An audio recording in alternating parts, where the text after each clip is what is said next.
말씀해주신 내용 중에서 사실 흡연이랑 음주는 워낙 모든 암에서 안 좋다고 알려져 있어서 놀라운 내용은 아닌데요. 사실 바이러스 때문에 암이 생긴다고 하면 요새 코로나 바이러스나 아니면 매겨울 저희가 독감 때문에 바이러스 때문에 열이 나거나 감염이 될 수는 있지만 사실 암이 생긴다는 내용에 대해서는 생소하신 분들이 많을 거라고 생각이 됩니다. 특히 인간 유두종 바이러스에 대해서 말씀해 주셨는데요. 그거에 대해서 조금 더 자세한 설명해 주실 수 있을까요? 두경부암의 원인으로 최근에 주목받는 인간 유두종 바이러스에는 많은 타입이 존재하는데요.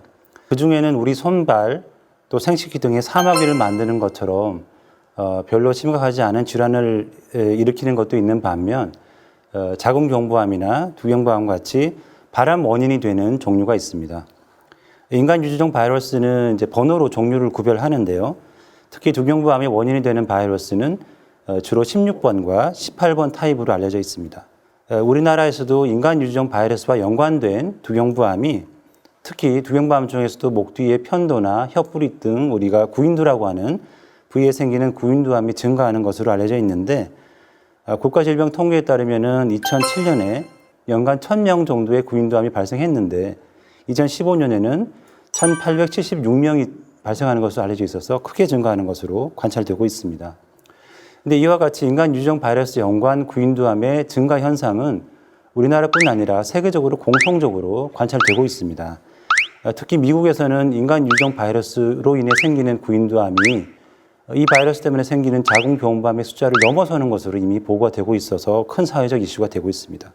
이렇게 위험한 바이러스가 구인두 부위에 감염이 되는 경로로는 대부분 구강성교 등의 성행위 때문에 발생하는 것으로 알려져 있어서 최근에 성관계 형태의 변화가 구인두암 증가의 원인이 되는 것으로 보고 있습니다. 인간 유두종 바이러스의 연관성은 병원에서 암 조직 검사를 하는 검체를 통해서 특수 염색으로 확인을 할 수 있습니다.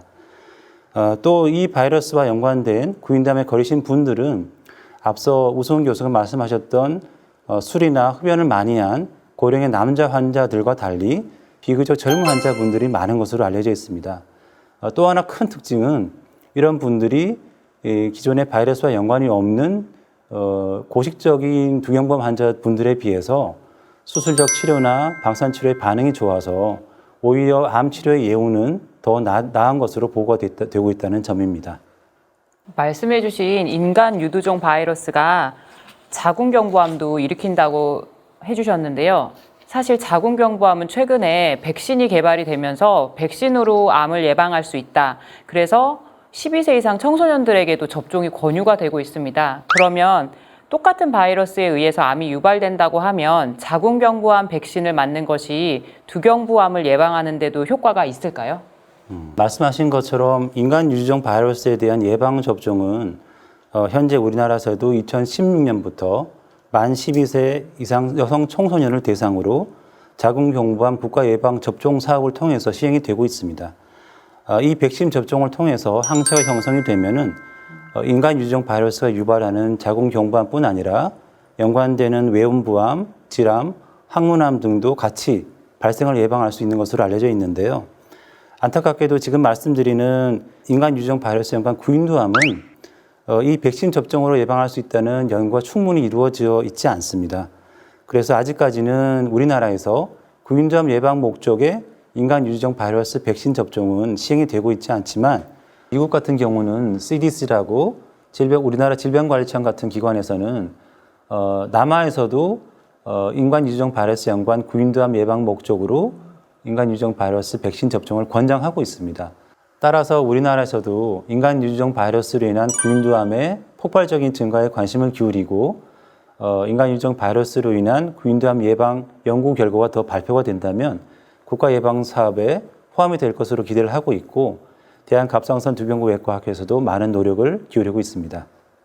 그러면 두경부암 같은 경우는 어떤 증상이 있을 때 의심을 해봐야 되고 그런 증상이 있다면 처음부터 대학병원을 찾아가야 되는지 아니면 어떤 기관을 가서 검사를 받아보는 게 좋을까요?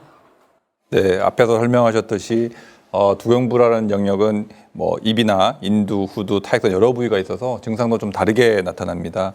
먼저 입안에 생기는 구강암 같은 경우에는 3주 이상 낫지 않는 입안에 궤양이 있거나 3주 이상 지속되는 입안의 덩어리, 그리고 입안 점막이 붉은색이나 하얗게 변한 병변이 있거나, 그리고 이유를 알 수 없는 피가 나는 경우, 피가 오래 나는 경우, 그리고 입안이 얼얼하게 마비 증상을 나타나는 경우, 그리고 치아 질환이 없음에도 불구하고 이가 흔들리는 그런 경우가 있는 경우에는 우리가 구강암을 의심할 수가 있고요. 그리고 목에 있는 후두나 인두암의 경우에는 쉰 목소리가 나거나 목에 덩어리가 걸려 있는 느낌, 그리고 3주 이상 지속되는 목의 통증이 말을 할 때나 음식을 먹을 때 느낄 수도 있고요. 그리고 숨이 차거나 호흡곤란이 생길 때도 이런 후두암이나 인두암을 의심할 수가 있습니다. 그 외에도 침샘에 암이 생긴 경우에는 얼굴이나 목의 덩어리가 만져지고 그 덩어리가 갑자기 자란다든지 또는 통증이 있다든지 그와 따라서 같이 얼굴에 마비 증상이 생기는 경우 침샘의 암을 의심을 할 수가 있습니다. 공통적으로는 목의 어느 부위든지 덩어리가 생겨서 2주 이상 지속되고 낫지 않는 경우에는, 또 특히 45세 이상인 경우에는 그 원인이 두경부암이 원인이 될 수가 있습니다.